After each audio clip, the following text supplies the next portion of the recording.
Hello guys, আসসালামু আলাইকুম। কেমন আছেন? আশা করি ভালো আছেন। এই ভিডিওটি সম্পূর্ণ নাটকের স্ক্রিপ্ট দিয়ে তৈরি করা হয়েছে। চলুন দেরি না করে নাটকের স্ক্রিপ্টগুলো দেখি। আশা করি অনেক ভালো লাগবে। ভিডিওটি ভালো লাগলে অবশ্যই লাইক, কমেন্ট, শেয়ার করবেন, চ্যানেলটি সাবস্ক্রাইব করবেন। সুরও মারা যায়। তার পরিবার, তার বন্ধু বান্ধব, তার প্রিয়জন, যে মানুষটা মারা যায় সে ভাবে যে মারা গিয়ে সে বেঁচে গেল, আর যে মানুষটার জন্য সে মারা যাচ্ছে সেই মানুষটা কষ্টে থাকবে, কিন্তু না, সেই মানুষটা খুব ভালো থাকে। সেই মানুষটা আবার নতুন একটা জীবন শুরু করে, আবার নতুন একটা প্রিয়জনকে খুঁজে পায়। সুইসাইড কথাটা কখনো আর মাথায় আনবেন না। দেখেছি তো খেলা বন্দুক দেখেছি, কিন্তু এটা তো মনে হচ্ছে অরিজিনাল বন্দুক। আমার দিকে কেন তাক করে রেখেছে আপনার বাবা? বাবা বাবা আপনার ভালোবাসা কতটুকু মজবুত দেখার জন্য। তো আমার হাত ধরে একদম কিছু মেরে ধরে রাখবেন, কোনোভাবে কিন্তু ছাড়া যাবে না। কিছু মেরে স্মাইল স্মাইল।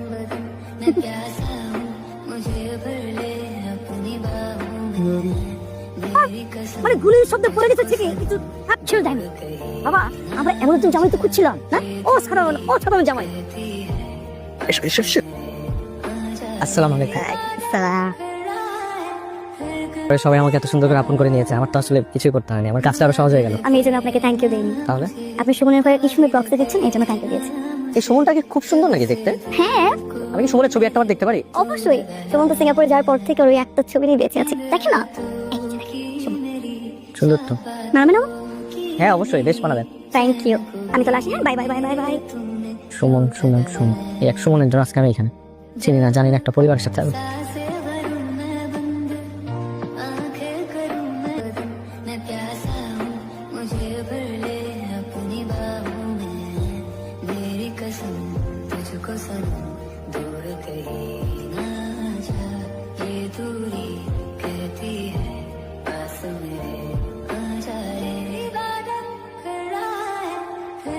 আমি কিন্তু সিলেটের প্রেমে পড়ে যাচ্ছি।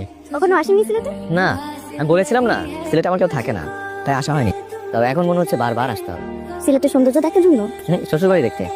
দেখেছেন, আমি কিন্তু আপনাকে বলেছিলাম একবার আসেন, বাকি সবকিছু আমি দেখে নিবো। একটা মেয়ে খুঁজে বের করে দিব। No thanks.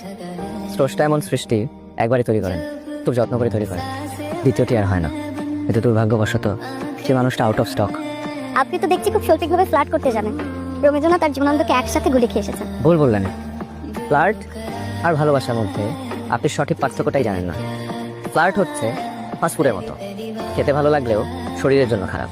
আর ভালোবাসা সেটা পানির মতো, তাছাড়া বাঁচা যায় না। বারবার অভিনয়ের জন্য হাত ধরতে হচ্ছে।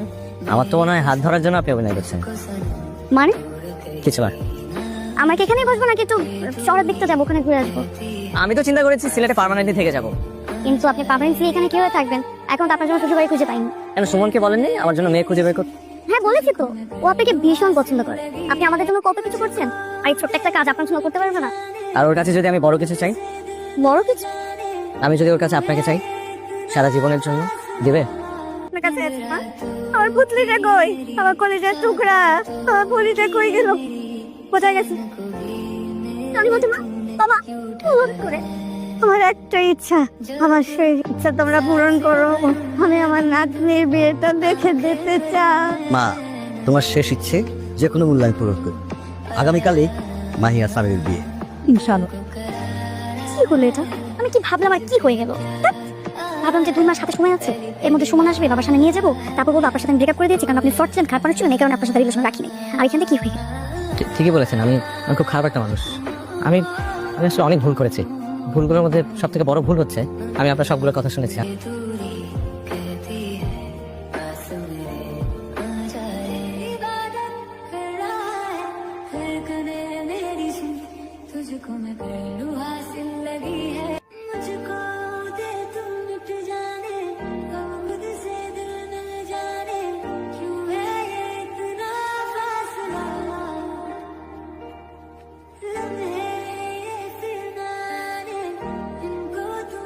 আমাকে ভালোবাসে না।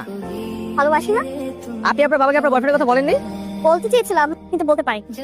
আপনি যা চেয়েছিলেন তাই তো হয়েছে। আপনি আমাকে বলেছিলেন পালাতে, আমি পালিয়েছি। কারণ আপনার বাবা জানলো কি করে? কারণ আমি আমার বাবাকে বলে দিয়েছি। আপনি বলেছেন?